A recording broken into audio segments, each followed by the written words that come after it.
नमस्कार दोस्तों, आपका स्वागत है एडवांस स्टडी ग्रुप में। और आज हम बात करेंगे भारतीय संविधान की ऐतिहासिक पृष्ठभूमि की। कल हमने बात की थी कि संविधान के बारे में, संविधान क्या है, राज्य व्यवस्था क्या है, राजनीति क्या है।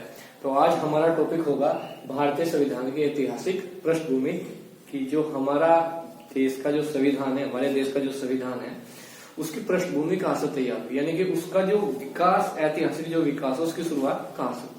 बिल्कुल स्टार्टिंग से हम शुरू करते हैं। ठीक है दोस्तों, तो भारतीय संविधान की जो ऐतिहासिक पृष्ठभूमि की अगर बात करेंगे तो सबसे जो पहली चीज होगी वो होगी प्लासी का युद्ध। प्लासी का युद्ध आपने इतिहास में पढ़ा होगा कि प्लासी का युद्ध 1757 23 जून 1757 में हुआ था। प्लासी का युद्ध 23 जून 1757। अभी एग्जाम में मैंने देखा क्वेश्चन आया कि प्लासी का युद्ध किस नदी के तट पर हुआ था। सिंपल क्वेश्चन था, लेकिन दे रखा। और ऑप्शन कैसे दे रखे थे, भागीरथी, यमुना, गोदावरी या मान। तो आंसर था भागीरथी नदी, क्योंकि जो प्लासी का युद्ध जो है वो मुर्शिदाबाद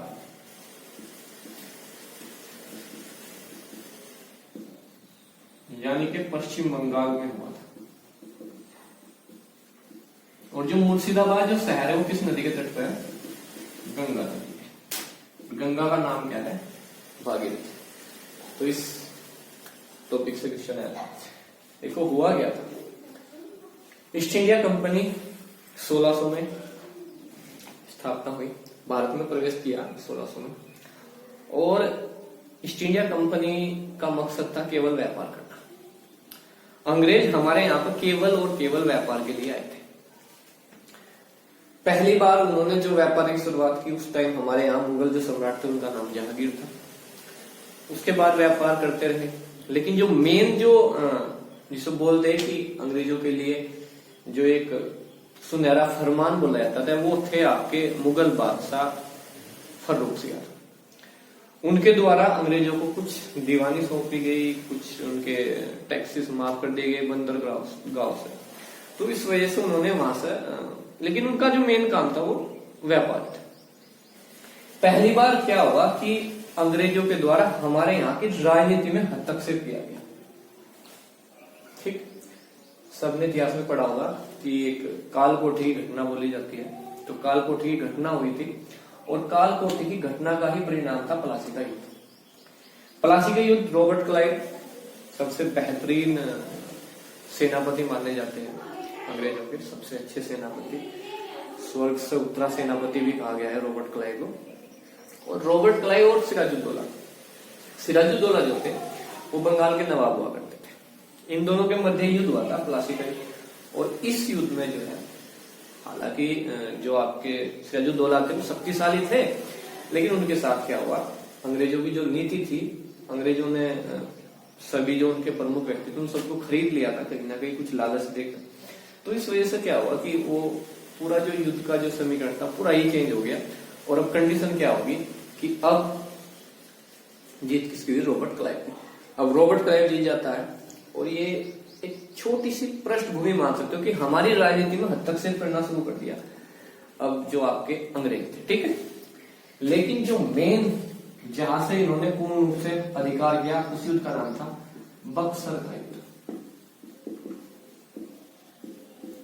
22 अक्टूबर 1764। बक्सर, बक्सर यानी बिहार, और ये भी किस नदी के किनारे पड़ता है, गंगा नदी।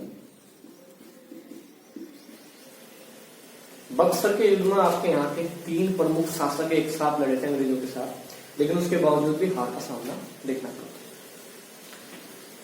बक्सर के युद्ध में क्या हुआ, आपके यहाँ के 3 प्रमुख शासक, जैसे बंगाल से हो गया आपके, और आपके अवध से हो गए, और आपके मुगल सम्राट शाह आलम जीते। अब शाह आलम जीते, शुजाउद्दौला और मीर 3 बंदों ने एक साथ हुआ अंग्रेजों के खिलाफ लड़ाई, और उसके बावजूद भी क्या हुआ, हार। अब बक्सर के युद्ध से क्या हुआ, बक्सर के युद्ध 1764 में जो हुआ था, उसके एक वर्ष बाद 1765 में, एक वर्ष या कुछ महीने, 1765 में संधि हुई, इलाहाबाद की संधि। उस संधि के तहत सहालम द्वितीय ने अंग्रेजों को उड़ीसा, बंगाल और बिहार की दीवानी सौंप दी। अब दीवानी किसके अधिकार क्षेत्र में आ गई? अंग्रेजों के। यानी कि दीवानी मतलब कि जो टैक्स कलेक्शन का जो काम होगा, जो कमाई होगी, वो किसके पास होगी? अंग्रेजों के पास होगी। तो यहां मान सकते हो कि यहाँ पे राजनीति में प्रवेश था, लेकिन यहां से एक पकड़ बना ली गई अंग्रेजों के द्वारा। 1765 से लेकर 1772-73 तक, 1765 से लेकर 1772-73 तक बंगाल के अंदर द्वैध शासन चला। द्वैध शासन चला। द्वैध शासन का मतलब क्या था कि जो मेन जो नवाब हुआ करते थे वो हमारे भारतीय थे, लेकिन जो अधिकार थे वो सब किसके पास थे? ईस्ट इंडिया कंपनी के पास। 72 तक ऐसा ही चलता है। फिर 1773, अब यहां से हम देखते हैं कि हमारा जो मेन शुरू होगा वो कहां से होगा? 1773 से। 1773 में भारत का प्रथम लिखित कानून आया,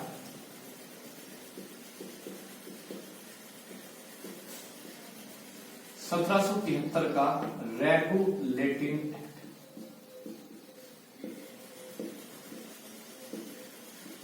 1773 का रेगुलेटिंग ठीक। देखो, अंग्रेज केवल व्यापार कर रहे थे, उनकी अपनी कंपनी थी, उन्होंने अपनी अलग अलग व्यापारिक कोठियां बना रखी थी, केवल व्यापारिक उनका काम था। अब जैसे प्लासी का युद्ध हुआ, जैसे बक्सर का युद्ध हुआ, अब उनका हस्तक्षेप राजनीति में बढ़ा। अब हस्तक्षेप अगर बढ़ रहा है तो उन्हें क्या करना पड़ा? कोई भी, अगर मैंने कहा, हम कल में बात की थी कि जनसंख्या होगी, उसका आक्षेपफल होगा, तो उस जनसंख्या, उस आक्षेप को कवर करने के लिए कोई ना कोई कानून चाहिए।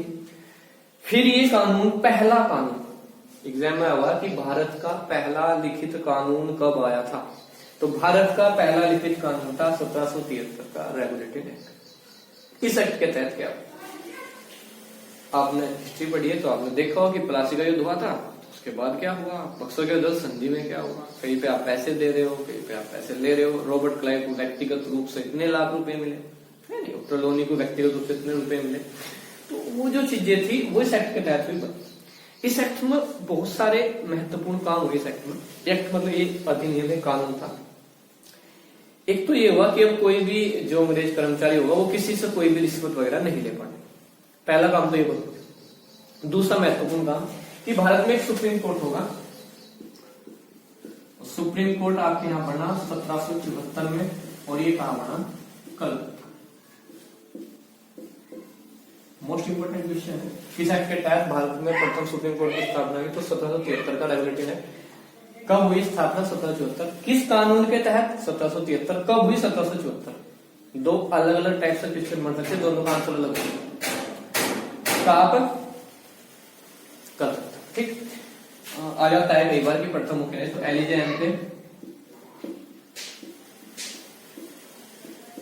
प्रथम सीजीआई थे हमारे सुप्रीम कोर्ट, ये काम हुआ। उसके अलावा यहां पे क्या था?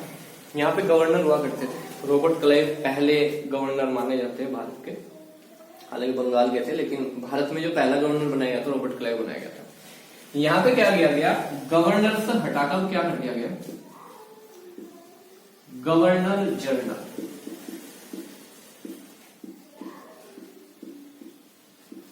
गवर्नर जनरल, गवर्नर से हटा क्या कर दिया गया? Governor general. अब क्वेश्चन क्या आता है कि भारत के प्रथम गवर्नर जनरल कौन थे? तो आंसर क्या था? Warren Hastings. तो वारेन हेस्टिंग्स क्या थे? भारत के प्रथम गवर्नर जनरल। अंतिम बंगाल के गवर्नर वारेन हेस्टिंग्स। प्रथम भारत के बंगाल के governor general Warren Hastings. Bengal का प्रथम गवर्नर रॉबर्ट क्लाइव। बंगाल का अंतिम गवर्नर वारेन हेस्टिंग्स। भारत का प्रथम गवर्नर जनरल। क्वेश्चन अगर आता है तो फिर क्या होगा? Lord William Bentinck. ठीक है, पढ़ेंगे उसके बारे में भी अभी आगे। तो 1773 का रेगुलेटिंग एक्ट आया। हमारे संविधान की शुरुआत यहां से हुई। हमारे संविधान का सबसे पहला कानून ये था, और कहीं ना कहीं हमारा जो संविधान है उस पर इफेक्ट किसका पड़ा? हमारे यहाँ शासन किसने किया? अंग्रेजों ने। हमारे यहाँ सबसे ज्यादा टाइम तक कौन रहे? अंग्रेज रहे। तो हमारे यहाँ इफेक्ट किसका पड़ा? अंग्रेजों का। आता है ना कि हमारे संविधान में सर्वाधिक किस देश सर्वाधिक प्रावधान हमने लिए, क्योंकि हमारे संविधान में क्या बोला गया, उधार की बोरी इस टाइप से बोला गया, या फोटो कॉपी बोला गया, कार्बन कॉपी बोला गया है। तो अलग अलग नाम होते हैं। तो पहला हमारा जो लिखित कानून था वो था 1773 का रेगुलेटिंग एक्ट। कानून में मेन ये काम थे, सुप्रीम कोर्ट की स्थापना हुई, और दूसरा गवर्नर की जगह अब क्या हो गया, गवर्नर जनरल, और कहा का बंगाल का। और इस एक्ट के तहत ही बंगाल से द्वैध शासन को समाप्त कर दिया गया। ठीक, भारत में पहली बार द्वैध शासन की शुरुआत 1765 इलाहाबाद की संधि, समाप्ति हुई 1773 के रेगुलेटिंग एक्ट के तहत। तो ये पहला कानून था हमारे देश का, पहला कानून जिस लिखित कानून पर हमारे देश में कार्य शुरू हुआ, और अंग्रेजों ने यहां से अपने कानून के द्वारा हम पे शासन करना शुरू किया, हमारे कुछ एक्सेप्ट। उसके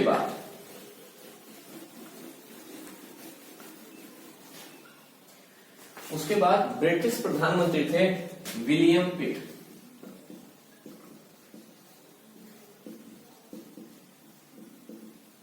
ब्रिटिश प्रधानमंत्री थे विलियम पिट। तो एक एक्ट आया, पिट्स एक्ट 1784 या फिर 1784 का पिट्स। ब्रिटिश प्रधानमंत्री थे विलियम पिट के द्वारा ये एक्ट दिया गया, और 1784 में ये पेपर में देखो, पेपर में क्वेश्चन डायरेक्ट आते हैं। रेगुलेटिंग एक्ट कब आया, 1773। पिट्स एक्ट कब आया, 1784। ठीक, विलियम पिट उस टाइम प्रधानमंत्री थे ब्रिटिश, और पिट्स एक्ट 1784 उस टाइम आया। इस एक्ट के अंतर्गत क्या हुआ, इस एक्ट में आया कि भारत में अब क्या होगा, अब भारत में केवल एक, जैसा हमारे यहाँ क्या था, बोर्ड ऑफ कंट्रोलर, ठीक है, तो बोर्ड ऑफ डायरेक्टर्स और बोर्ड ऑफ कंट्रोलर्स, अब दो व्यवस्थाएं होगी, board of directors, board of controllers. ठीक, प्रबंध करने वाले और नियंत्रण करने वाले। एक का काम क्या होगा, राजनीतिक मामले देखने, और दूसरे का काम क्या होगा, व्यापारिक मामले देखने। पहले क्या था, केवल और केवल व्यापारिक मामले थे, अब एक का काम हो गया राजनीतिक मामले, और एक का काम क्या हो गया, व्यापारिक मामले। अब पिट्स का ये काम हुआ, यानी कि बोर्ड ऑफ डायरेक्टर्स